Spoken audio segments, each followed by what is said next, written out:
একটি অসাম্প্রদায়িক প্রগতিকামী স্বেচ্ছাসেবী জাতীয় গণসাংস্কৃতিক সংগঠন। মুক্তির ব্রত নিয়ে হতাশা, নৈরাজ্য আর পরাধীনতার বিরুদ্ধে যখন জেগে উঠেছে শৃঙ্খলিত মানুষ, সেই আন্দোলন মুখরিত 69-এর গণ অভ্যুত্থানের প্রাক পর্বে শ্বাসরুদ্ধকর সাংস্কৃতিক পরিমণ্ডলে প্রতিবাদী কণ্ঠ হিসেবে 29 অক্টোবর শিল্পী সংগ্রামী সত্যেন সেনের নেতৃত্বে ঢাকা নগরীর উত্তর প্রান্তে প্রতিষ্ঠিত হয়েছিল বাংলাদেশ উদীচী শিল্পী গোষ্ঠী। নিপীড়িত মানুষের গান গাইবার অঙ্গীকার নিয়ে যাত্রা শুরু করেছিল উদীচী। 1971 সালে হাজারো মুক্তি সংগ্রামীর সাথে কাঁধে কাঁধ মিলিয়ে উদীচীর ভাই বোনেরা যুক্ত হয়েছিল স্বাধীনতা যুদ্ধে।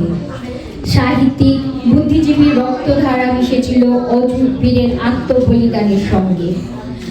আজও উদীচী তার সকল কর্মকাণ্ডের মাধ্যমে দেশ ও জাতির আশা আকাঙ্ক্ষাকে যথাযথভাবে তুলে ধরা এবং দেশ ও জাতিকে এক সুখী সুন্দর সমাজে গঠনে উদ্বুদ্ধ করার প্রয়াস চালিয়ে যাচ্ছে।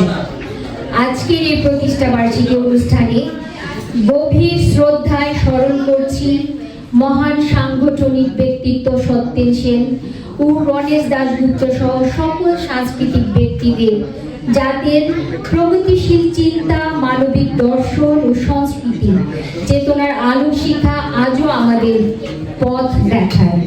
ধন্যবাদ জানাই বাংলাদেশ উদীচী শিল্পী গোষ্ঠী যুক্তরাষ্ট্র সংসদকে উদীচীর 57তম প্রতিষ্ঠা বার্ষিকী উদযাপন উপলক্ষে এই সাবলীল ও সুন্দর আয়োজনের জন্য। আজকের এই আয়োজন সেই দীর্ঘ পথ চলা নতুনভাবে উপলব্ধির সুযোগ এনে দেবে বলে আমরা বিশ্বাস করি।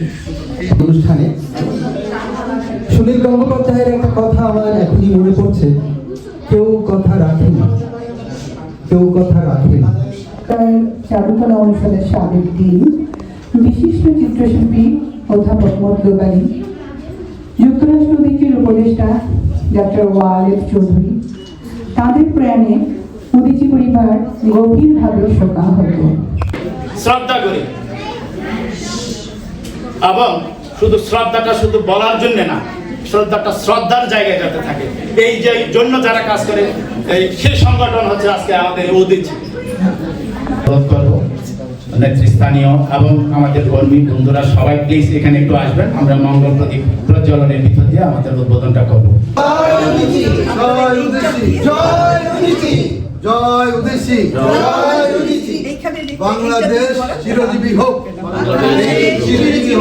বাংলাদেশে গণতন্ত্র এবং মেহনতি মানুষের রাষ্ট্র প্রতিষ্ঠিত হোক। জয় হোক, জয় উদীচী, জয় উদীচী। মেহনতি মানুষের সংগ্রাম চলছে, চলবে, দীর্ঘজীবী হোক। সাংস্কৃতিক সংগ্রাম সাংস্কৃতিক সংগ্রাম উদীচী অপর নাম। সাংস্কৃতিক অন্যতম মূল স্তম্ভ ধর্মনিরপেক্ষতা। ধর্মনিরপেক্ষতা মূল স্তম্ভ, কিন্তু এই দেশে রাষ্ট্র ধর্ম ইসলাম করা হতো, কিন্তু তারপরে পুরো সরকারই তা বাদ দেয়নি এবং তখন থেকে এই ধর্ম ব্যবসায়ীরা মাথা চাড়া দিয়ে উঠেছে এবং তাদের তুষ্ট করবার জন্যই শুধুমাত্র কবিতার দুটো লাইন লেখায় দাউদ হায়দারকে দেশ ছাড়তে হয়েছে, তাসলিমা নাসরিনকে দেশ ছাড়তে হয়েছে। মেলবন্ধন সৃষ্টি করেছিলেন এই গত 57 বছর ধরে এটা চলে আসছে, কিন্তু খুবই অত্যন্ত দুঃখের সাথে আমাকে বলতে হচ্ছে যে গত বছর থেকে আপনি সেন্টিমেন্টাল হয়ে যায় তাহলে কিন্তু মহা বিপদ। আরো সেটা যদি প্রকাশ করেন তাহলে হলো ডাবল বিপদ। সো আমি সবাইকে অনুরোধ করব যে আমাদের আদর্শগত সাংস্কৃতিক বিশ্বাস, আদর্শগত বিশ্বাস, দেশের স্বাধীনতা, দেশের উন্নতি, দেশের ইতিহাস ঐতিহ্য, প্রত্যেকটা জিনিসকে, শাসনতন্ত্র প্রত্যেকটা জিনিসকে তারা এমনভাবে আক্রমণ করেছে যে আমরা যেটাকে আমার যে কোনো একটা পিস ধরে যদি আমরা আগাই তাইলেই আমাদের জন্য যথেষ্ট। আমরা একজনের সাথে আরেকজনের সদ্ব্যবহার করব, একজনের সাথে আরেকজনের মিশে থাকবো। কারণ উপস্থিত সুধীজন, আপনারা সবাই জানেন যে উদীচী একটি আদর্শ নিয়ে, একটি উদ্দেশ্য নিয়ে, একটি মুক্তির সংগ্রাম নিয়ে উদীচীর যাত্রা শুরু হয়েছিল। সেই উদীচী প্রতিষ্ঠিত হয়েছে যুক্তরাষ্ট্রের নিউ ইয়র্কে। আমরা বিশ্বাস করি উদীচী এখানেও তার সেই অভিষ্ট লক্ষ্য নিয়ে এগিয়ে যাবে। এইখানে আমি যেটা বলতে চাই যে নিউ ইয়র্কে যে অপসংস্কৃতির চাষ হচ্ছে, নিউ ইয়র্কে প্রতিনিয়ত প্রতিটা অনুষ্ঠানে যে অপসংস্কৃতি চর্চা হচ্ছে, তার বিরুদ্ধে উদীচীকে দাঁড়াতে হবে। সেটা থেকে বের হয়ে আমাদের গোটা জাতিকে এই সাম্প্রদায়িক শক্তির বিরুদ্ধে উদীচীর জন্ম হয়েছিল এত বড় অভ্যুত্থান। তার চেয়েও বড় কথা যে তখন রবীন্দ্রসঙ্গীত বন্ধ করে দেবার একটি চক্রান্ত ষড়যন্ত্র চলছিল। সেই ষড়যন্ত্রের বিরুদ্ধে আত্মপ্রকাশ করে উদীচী। 26শে মার্চ এইটাকে অস্বীকার করতে পারবে না, ওই জাতীয় স্মৃতিসৌধকে অস্বীকার করতে পারবে না, ওই শহীদ মিনারকে অস্বীকার করতে পারবে না। আসলে আমরা ঐক্যবদ্ধভাবে, সমালোচনা না করে ঐক্যবদ্ধভাবে আমরা আগামী দিনের লড়াই সংগ্রাম করি এবং যুক্তরাষ্ট্রে একটা সাংস্কৃতিক প্রতিবাদ সমাবেশ আমরা করি, এই আশাবাদ ব্যক্ত করে প্রোগ্রেসিভ ফোরামের পক্ষ থেকে আরেকবার আপনাদেরকে অভিনন্দন জানিয়ে আমি আমার বক্তব্য শেষ করছি। সরকার ধন্যবাদ। মানুষের গান শুনিয়ে যায় যত বিভেদ উদীচীর সাথে জড়িত আছি। মহিলা পরিষদের দুই একটা কথা আজকে আমি দেখেছি যে শিশুরা কিভাবে বঞ্চিত হচ্ছে। আমাদের শিশুরা যদি বঞ্চিত হয়, স্বাধীনতা 55 বছর পরে সাথে ছিলাম, যশোরে যোগ দিয়েছিলাম এবং সংগঠন করেছিলাম। আমার বাড়ি যশোর।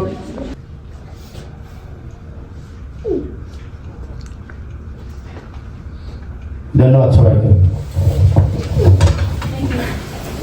আসলে বিগত তার বিরুদ্ধে উদীচীর আজকের এই প্রচেষ্টা বার্ষিকী এবং ঐক্যবদ্ধভাবে আসুন সামনের যে বিপদ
পাবে না গো বন্ধু, মানুষ মানুষের জন্যে জীবন ডিনার বহর থেকে।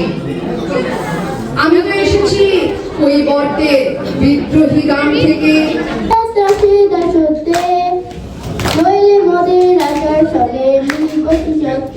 আমরা সবাই রাজা গীতাতে